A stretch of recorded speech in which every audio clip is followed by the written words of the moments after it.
Hi, I'm Jacob from FAU's Center for Controlled Autonomy and AI, and I'm showing you a little bit of a demonstration slash tutorial on a robotics application using RTAB and NVidia Isaac Sim.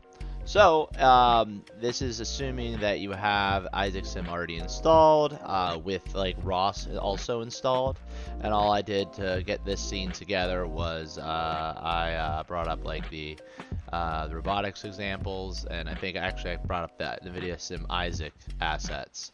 And then through there, I brought up the Carterbot, which is a robot with a 360 LiDAR cam and a depth sensing RGB camera in the front.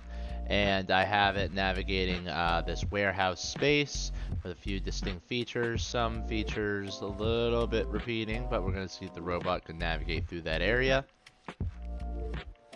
But the cool thing about Isaac Sim is it does bring ROS a step closer to what you're working with. So, like, one key change I had to make here was reading the simulation time and connecting that to the ROS publish clock, just to make sure that RTAB got its map in time. Okay, so let's go through a little bit of the process and show you RTAB in action. Then I also made some configuration changes that I'll go through right at the end that I outlined in the tutorial. So let's bring up our two things here. Let's bring up our navigation. So this is my RTAB, this is my RViz, which visualizes like the map that's actually being put together. This builds the map, it does visualize it, but doesn't act on it. It can act on it, I can set waypoints in here, but I'm doing it through a certain workflow. Okay, and then this is the keyboard control if I do need it, but we're gonna do this all autonomous. So let's start this sim. Boom, and as we can see is we are already building a map right there. So I sort of see the shape of stuff in here. So let's do a pose here. I want to face this way over here in the warehouse. So you can see the robot is going to that area. We have a lot of different views on our tab. We can see the graph view, so we see the trajectory that the robot's going. We see the actual 3D map that is being built here. It's using all its senses, LiDAR, RGB, so you can see it's getting painted also. And it's going towards that area, and it's going to be facing this way when it should be said and done. But this is just one of many different robots, and as you can see, and I could explain a little what's going on here. This subscribes to all the ROS topics, so I can actually like visualize it. This fuses the different ROS topics and builds a map. So, and then this acts as like the like what I could use for navigation here. But I can also set. Let's see, I think I could send goals. Yeah, I can like set a waypoint if the robot's like already there, and then or if I like labeled a few locations beforehand, I can like send it to that location also. So as you can see, it went into its pose facing the direction I wanted here. So I wanted to face this way, and we are facing that way. Over was the setup and be a little more specific on some of the different windows and what's actually going on, because some people are new at this, especially at the department at FAU, when like people are getting introduced to robotics. So essentially what we're doing is we're building like a local database and a long-term database of like these images, and it's trying to find correlations between different reference points. So it might like mark this box, and if the robot's moved over to the side, well, it can see that this point is a little moved off to the side, so it should be the robot should be off to the side. So it does localization like that. I really don't know what all these windows are doing. 3D loop closures when the robot comes back to a point that is recognized. We only went in one direction, so I don't think we did any 3D loop.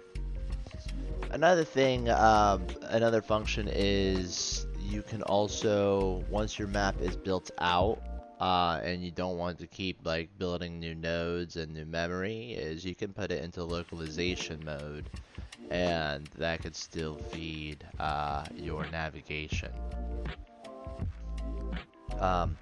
And then specifically like subscribing for your map, like you make the global fixed frame the map. You can adjust the grid size to be larger than like 10 cells if you want. That won't affect anything. You want to subscribe to the RTAB map and its updates, and be on like the same reliability policy that you're sending out. Your point cloud would be sort of like your live LiDAR. And there's one for RTAB and one for just the LiDAR itself live. The odometry of what's going on in the wheels helps keep track of where like the robot is. Keep like an image here, RGB right. You get to see what's going on here. And even the depth camera there too. And then even like its transform pros, so that's like what it is from like its base to what the camera position actually is, so it can make everything relative. Okay, so and I'll even look into my outline here. Okay, yeah. Making edits to the YAML file here. So, usually this was pointing to like maps, the nav2 configuration file. So what you want to do is copy your original configuration file on your launch for like nav2, make another one, name it differently, and then launch it from that one, or do the edits from that one too, just so you save your original. So you want to change it to the map topic RTAB map and subscribe to the transient local. True. You'll do that for the global and the local. Confirm that we have our sensors inline, and they're publishing. RTAB's actually building the map. It's actually publishing the map. Nav2 is actually reading what's publishing the map. And then it's all getting published to RViz. And I will write a sort of a GitHub tutorial of all the commands I used and everything, and the files I edited, and so that would make it really easy. So yeah, I hope this tutorial / demo has really helped anybody throughout the world get their robotics application going for any specific use case needing like a detailed map and utilizing Isaac Sim. NVidia, if you're watching, Florida Atlantic University can use some more Jetsons for their drone division, for their drone applications, or we can give you some great interns. My name is Jacob from Florida Atlantic University. Stay tuned for more demonstrations with robotics and drones.